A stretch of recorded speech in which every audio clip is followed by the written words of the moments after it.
Thanks for joining us for Beyond the Minute, where we take a deep dive into the weekly real estate numbers so you can better understand the current market and we can provide you the knowledge and insight you need to have the confidence to dominate this market and your next real estate transaction.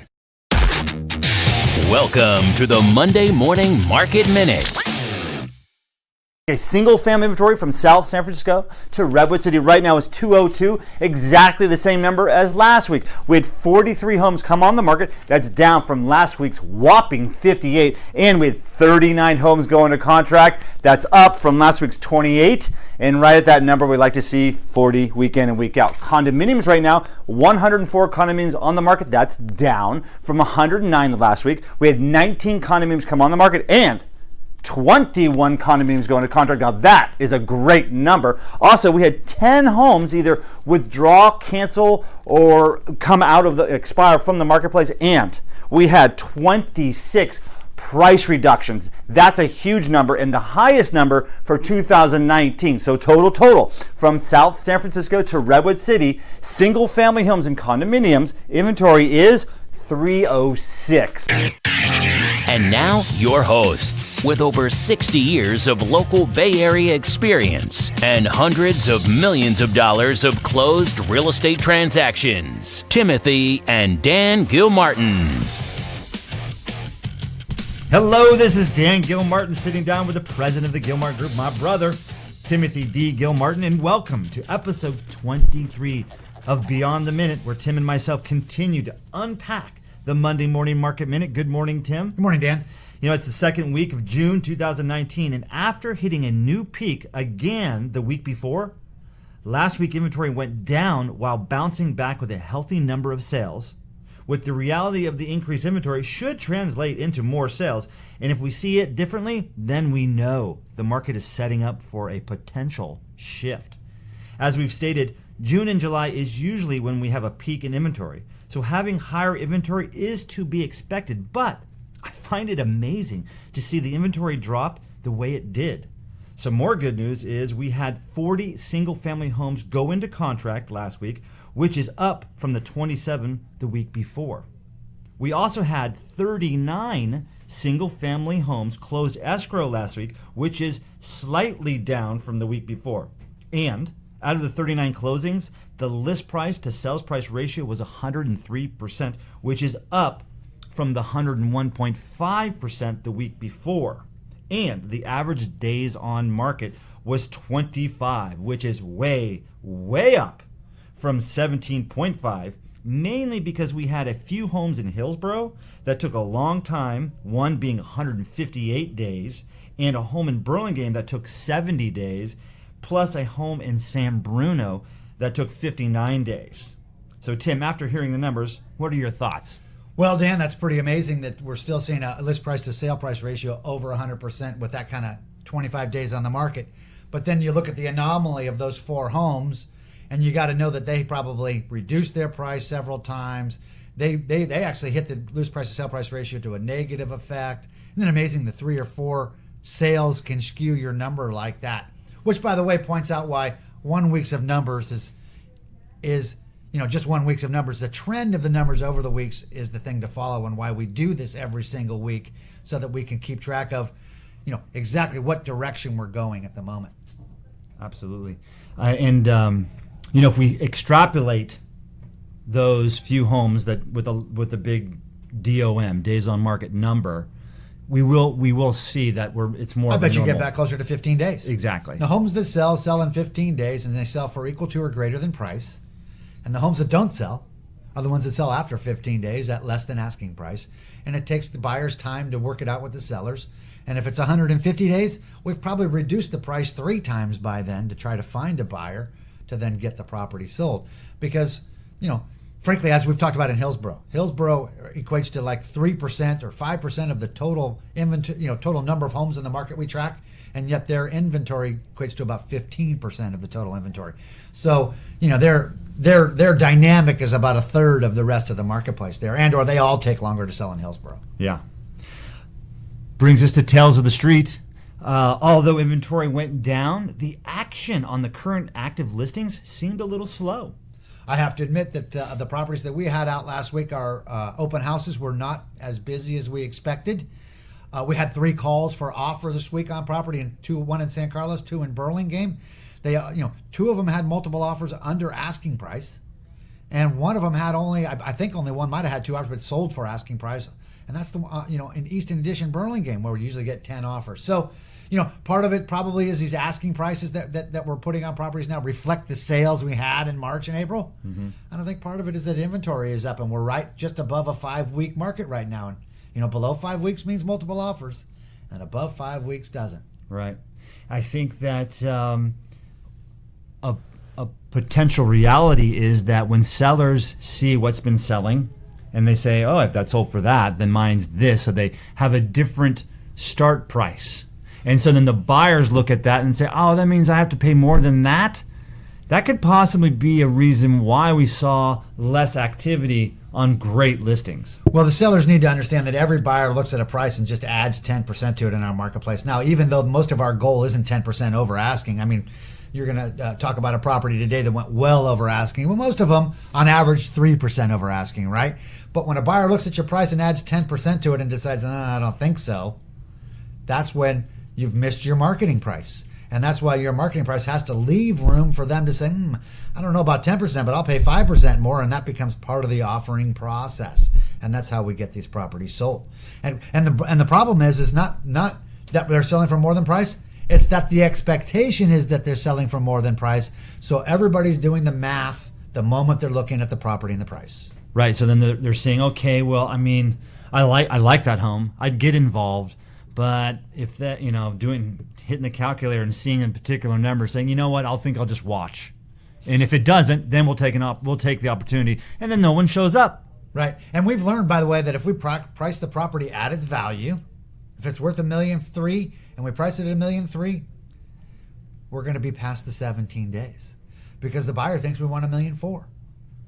Right. Mm-hmm. So the point is that obviously, and by the way, that means then we get we're getting a lot of lookers, but no takers. What does that mean? Reduce the price by 5%. And when we reduce price by 5%, what usually happens? It sells for back up to the price we used to ask. Right. That's how fickle and interesting the marketplace is.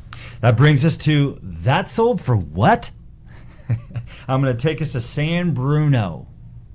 My favorite town lately. That's why I did that. I wanted to see there's such an opportunity in San Bruno. I thought it'd be a good time to check in on a San Bruno sold listing. 3700 Fleetwood Drive, San Bruno. Up in Rollingwood. Yes. A 5-bedroom, 3-bath home. 3700 might actually be Monteverdi, which is a little bit different, newer home than Rollingwood for that matter. Past Berkshire, do we know? It's cross street was Westboro. Okay, yeah, that's actually Monteverdi. Yeah. Interesting. Good point. So it was a 5-bedroom, 3-bath home. Mm-hmm. Big home at 2,040 square feet. That's a lot of square footage for San Bruno. For that area, that's one of the bigger, that would be on the bigger side. Correct. On a 5,000 square foot lot. Did you say did we put a price out there yet? Did you tell me the price? Not yet. Oh, wow. The list price was $1,098,000. So that's right around $500 a foot. Right. It sold in 11 days. There we and go. Closed escrow on June 4th for $1,470,000. Holy cow! Nearly $400,000 over asking. Yes. Wow, that's 35% plus in price increase. Right. Good for them. Listed in end of April, which if you go back to the April shows, you'll discover the market was on fire at that point. Remember? Yes. And so this is definitely easily reflects that just a massive price increase for that area. Absolutely, and that was before any of this YouTube conversation, for that matter. Yes. So that just shows how healthy that marketing strategy was. Because look at how they started at $1,098,000. Point being, they stayed right under 1.1. And if we put our marketing hat on, and you put yourself in the buyer's shoes and understand how they're doing this, and they're going online and they're putting in their parameters. We have people who stop at 1.1. If they started at $1,250,000, there's 1,000 eyeballs that wouldn't even see the home. Yeah, isn't that amazing? And by the way, if you're from our area, if you're starting at 1.1 from your search, that means you're willing to pay $1.3 million or $1.4 million. By the way, if you're from the Midwest, starting at 1.1 for your search, you're thinking you're going to pay $1 million. Right. Isn't that interesting? Right. Versus putting your search at 900,000 because you think you're gonna get that because you have to. Our buyers would all start at 900,000, figuring they're paying $1 million for a house. The savvier ones, after writing a few offers and not getting it. Correct. Because they're getting bidded out. Correct. Now, by the way, if you go look at the second one, all the ones that didn't sell, then you can start to work on those that are priced at $1.1 million for $1 million. Right. Right. But generally speaking, if you're from our area and you've limited your search to $1.1 million, that's because you said I'll pay up to $1.5 million. Or $1,479,000 or whatever number that property sold for in San Bruno. Yeah, 1,470. Wow. Yeah, $720 a square. More in line with what sale price per square foots are, right? Yeah. I mean, general sale price per square foots on the peninsula down here is $1,000 a foot. So San Bruno at $700 a foot's a good price. And with what's going on with the growth in the neighborhood, the economics, there's jobs equal people equals demand, which there means there's room there. Absolutely. It's only going to get better in San Bruno. I'm really hot for San Bruno. I think I've said that for 3 weeks in a row now. Yeah. So the open house traffic was still very active this last week. I mean, it was normal. It was active. It was just, we expect but by the way, it was so hot. I mean, if you recall, we're so weather driven in an area that weather really isn't that extreme one way or another. But for instance, we had one open in San Carlos last week, and I was driving down to the property, and the people going to the beach were lined up all the way past 280, which, by the way, means they were an hour from the beach, which was only about 5 miles. And what's wrong? It's either too wet, too cold for us, or too hot. What a bunch of babies. But that's how wonderful this area is. Let's lead at interest rates. Down. Again. Amazing. I can't believe it. The 30-year today trading at 2.61, 2.62. The 10-year, which is how they set 30-year rates, trading at 2.11. Unbelievable. Absolutely. And the low for the year is 2.08, I believe, and we just touched it last week. So it's bouncing off of that low, but it's not surging forward. 30-year rates are usually set about 1.5 to 1.75 over the 10-year rate. Mm-hmm. So that speaks to a 3.75 30-year fully amortized fixed rate mortgage. That's cheap. That's less than $450 per 100,000. Sure. How is the economy feeling? Well, of course, where we are we live in an extraordinary location. So our economy is strong as all. There's no signs that our economy is stopping in any way, shape, or form here on the peninsula of San Francisco through Santa Clara County. Jobs. It's all jobs. Well, my mantra: jobs equal people equals demand. So it's just amazing to see where we're at with our microeconomy. If you look at the well, yeah, because by the way, I was over in Danville this week because a client of mine owns some land over there. Do you know how many homes are for sale in the city of Danville? I don't. 181. Yeah, 10% less than we have in the neighborhood we're tracking from South City to Redwood City. That's a lot of people. That shows that a lot of people moving over there because they're getting beat out here. Yes, but 181 homes for sale in this just one town. I think you would have to track from, say, Walnut Creek to Livermore to have 66,000 homes. Got it. And I bet you're going to find maybe 1,000 for sale instead of 200. Okay. And that's why, remember, I was telling you how the counties that have caught up in price, they've caught up in price, but they haven't surged through price. They're basically holding on. I was surprised to see the average sale price in Danville is about $1.5 million, by the way. Okay. So strong value, but 181 homes for sale. Lots of them being lots of price reductions, lots of days on market. I would bet you, and I didn't look at the number, but my guess is they're more in a 10 to 12 week marketplace. So, inventory, although went down, it's still up as it's supposed to be. Usually this time of year, interest rates are where they're at. Last week, it just seemed a little, the energy wasn't quite there on the active listings. Are you seeing an opportunity for buyers this week like I am? Well, absolutely. I actually was seeing it last week thinking, knowing that inventory is always up in June and we have some properties for sale right now, I was thinking that with these reduced rates, maybe the traffic will come snap it up. Mm-hmm. And by the way, we did sell, 40 homes last week? Mm-hmm. So we hit our target number for sales, which might also be a reflection of that inventory and why inventory went down a little bit from the week before. But I think right now, with the number of homes we have for sale and the rates coming down as low as they are, prices are actually softer than they were a month and a half ago, and interest rates are 0.5 point cheaper. I was totally wrong, as usual, in January when I said prices aren't going Keep down saying it. and rates aren't going down. Keep saying prices are down a little bit and rates are down a little bit. Yeah. You know, that's part of the 1 year cycle of what happens. Sure.